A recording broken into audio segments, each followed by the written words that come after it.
Today in the episode, Ukraine expands missile production and launches export centers for strategic weapons. Ukrainian strikes in Bryansk. Explosions rock Russia during a night of counterattacks. Naval drone Barracuda, the Ukrainian maritime weapon that bewilders the enemy.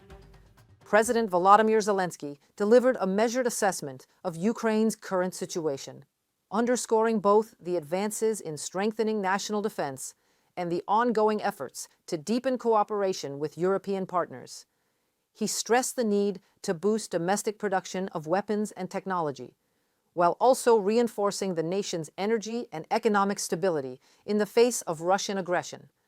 At the same time, Zelensky reiterated Ukraine's dedication to regional security and its pursuit of a diplomatic strategy grounded in dialogue, collaboration, and closer European integration. First of all, the production of our missiles is going very well. We are already using new missiles, such as the Flamingo and the Ruta. As I mentioned before, we expect to start mass production by the end of this year. We also have our Neptune missiles. I won't say how many we have used either. We are opening 2 export centers. As you know, this involves the co-production and export of weapons that we can afford to sell in order to generate additional funds for the domestic production of scarce goods for which we don't have enough resources. The decision on the first 2 centers was made both at the level of the companies involved in co-production and at the state level. These centers will host our representative offices in Berlin and Copenhagen. What kind of weapons will be exported? We know what kind. We simply cannot export all weapons. Some are very important to us. We are ready to work on the development of naval drones. We have more than we use. We definitely have twice as many as we use. That is true.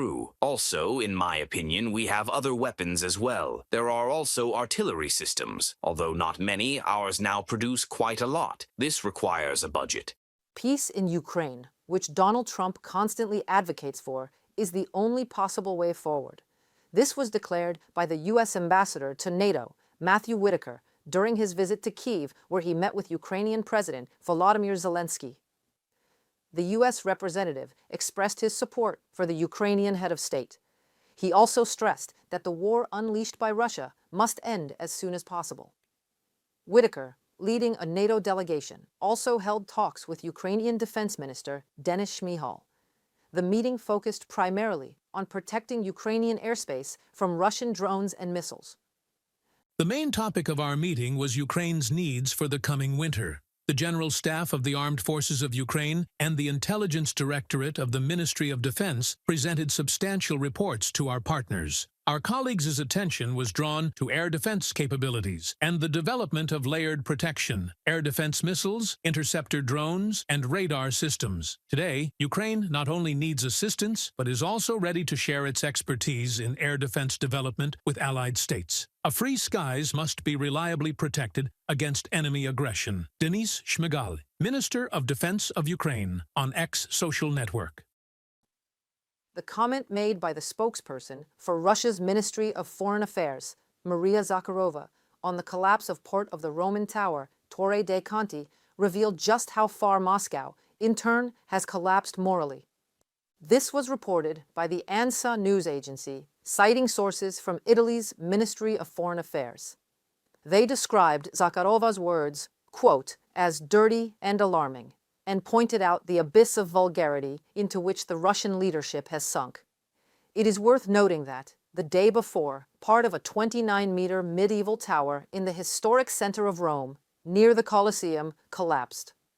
The spokesperson for Russia's Ministry of Foreign Affairs, Maria Zakharova, took it to a new low indeed, linking the collapse of the ancient structure to Italy's support for Ukraine.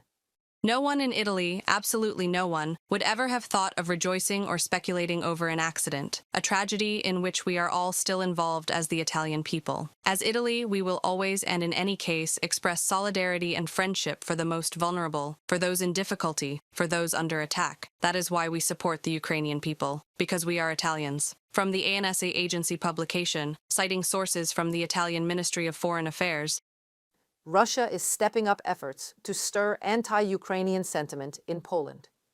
This was reported by the General Staff of the Polish Armed Forces. Polish military emphasized that the Russian Federation has increased pressure operations targeting Ukraine. These are aimed at creating an atmosphere of fear and a sense of threat linked to the presence of Ukrainians in Poland. These actions are divided into kinetic events, such as the deliberate setting of Ukrainian cars on fire, the removal of anti-war murals, and an intense narrative activity online, through portals and accounts promoting feelings of hatred towards Ukraine. The rise in anti-Ukrainian attitudes is most noticeable in areas where centres supporting the shipment of arms or aid to war-torn Ukraine are located, for example, Gdynia, Gdansk, from the statement of the General Staff of the Polish Armed Forces on Zesika's social network. Ukrainian President Volodymyr Zelensky confirmed that support from international partners saves Ukrainian lives. He recently met with representatives from the United States, the United Kingdom, Germany, France, Italy, Poland, Canada, and the Netherlands at NATO meeting, and highlighted the contribution of these countries to the defense of the Ukrainian statehood in particular, and the concept of sovereignty in general. He particularly thanked Germany for the Patriot systems and the United States for the opportunity to acquire weapons and air defense through the Pearl program. During the meeting, the protection of Ukraine's energy infrastructure for the upcoming winter was also discussed, along with the importance of extending sanctions against Russia, as reported by Zelensky himself. President Zelensky also held a conversation with European Commission President Ursula von der Leyen ahead of the release of the 2025 EU Enlargement Package annual report.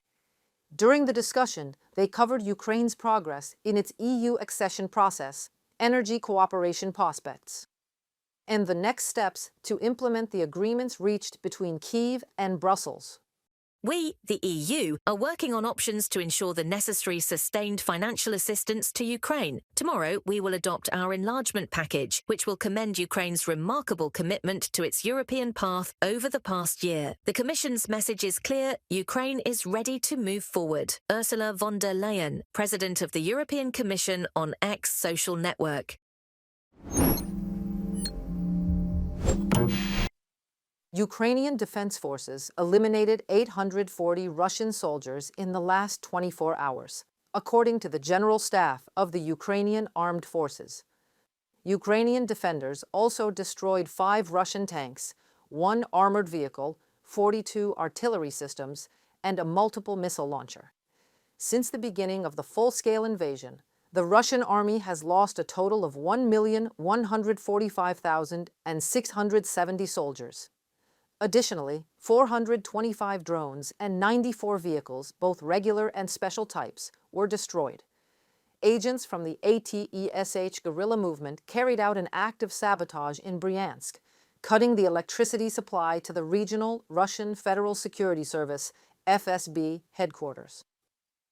Agents set fire to an electrical transformer that powered the central building of the service. The operation took place right during a visit, a comprehensive inspection from Moscow. At that moment, the FSB's Bryansk office was reporting, we quote, total control of the situation, and, one more quote, guaranteed security in the region. The power outage during the inspection caused widespread chaos and panic amongst both the inspectors and local authorities. In Pokrovsk, after a successful landing operation, Special Forces of Ukraine's main intelligence directorate, HUR, had secured certain positions, received reinforcements after a land corridor was opened, and additional forces from other special units joined them. HUR highlighted that the operation is ongoing in one of the most strategically crucial areas of Pokrovsk city. From a frontline logistics point of view, intense combat is taking place against Russian occupiers. The primary objective of the defenders is to prevent the Russian army from intensifying its shelling and disrupting supply lines to Ukrainian units.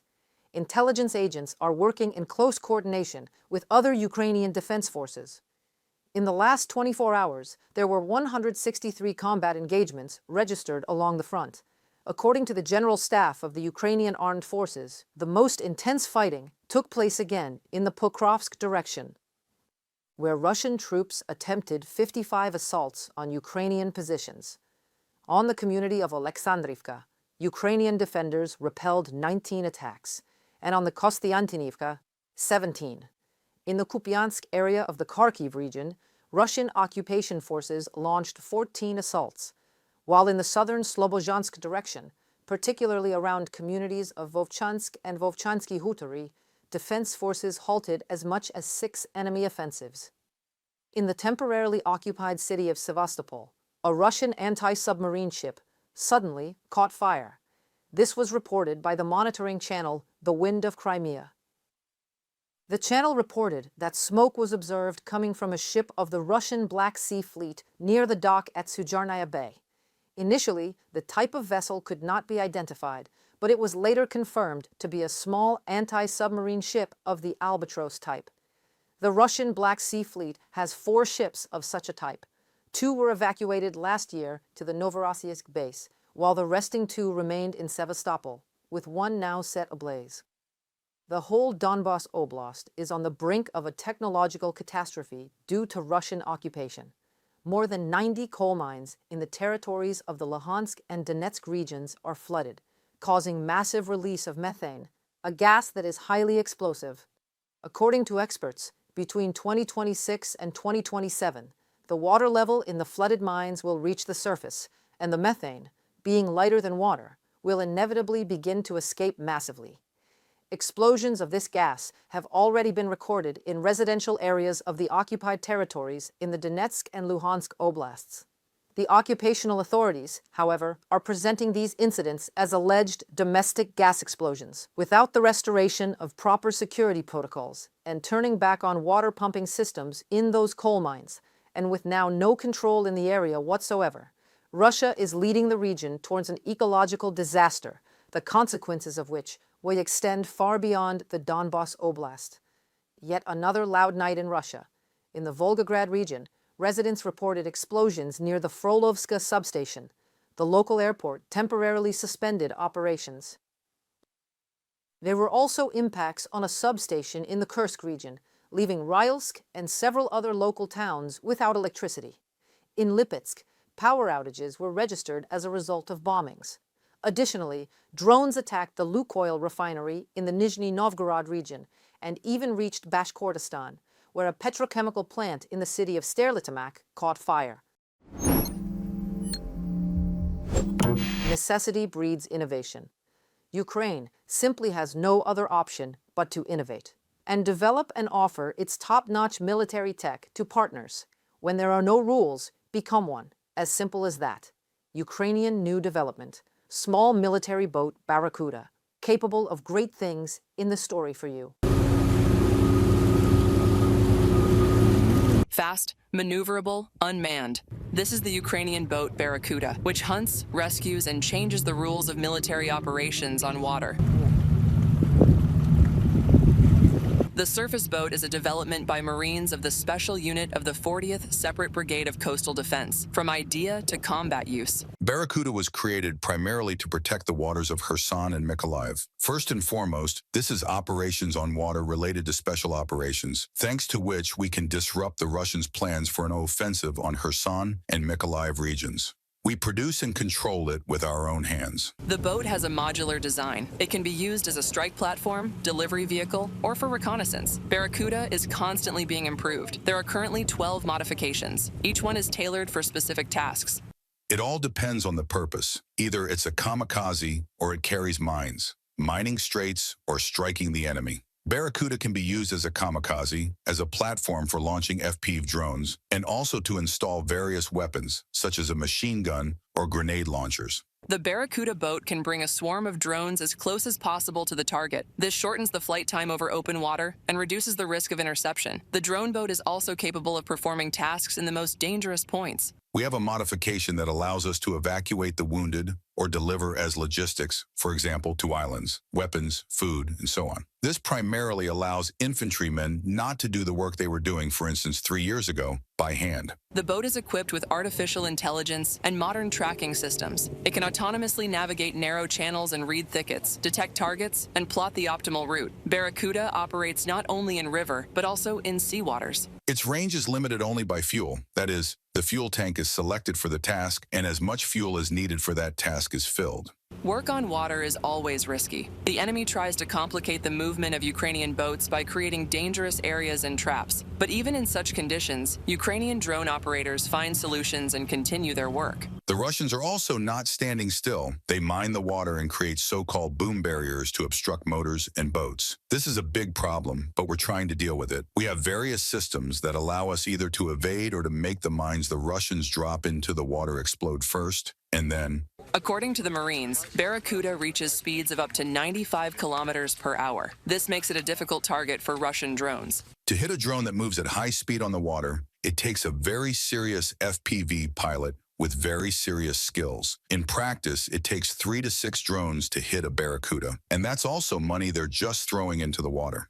Barracuda has been in service with the 40th Coastal Defense Brigade for 10 months. Over this time, the drone boat has dozens of operations under its belt, about 85% of which were successful. The Russians will not be able to copy the Ukrainian development, and no Barracuda has fallen into their hands, reported by Daria Litovchenko, UATV News. That's all for today. Thank you for standing with Ukraine. Stay informed, stay resilient, and stay with us. Until next time, goodbye and take care.